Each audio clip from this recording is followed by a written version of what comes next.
భర్తకి శాంతి స్థానం భార్య, భార్యకి శాంతి స్థానం భర్త.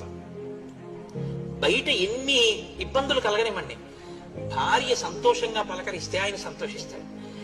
ఆవిడ ఎంత దరిద్రంలో ఉండనివ్వండి, ఎంతమంది ఏమననివ్వండి, భర్త ఒక్కడు గుండెల్లో పెట్టుకున్నాడు అనుకోండి చాలు సంతోషంగా. దీనికి ఒక మాట చెప్తుంటారు పెద్దలు, సముద్రం లోపలికి వెళ్లి జాలరులో 6 నెలలకోసారి ముత్యాలన్నీ ఏరి జాగ్రత్తగా పట్టుకొచ్చి భార్యల మెళ్లల్లో వేసేవారట.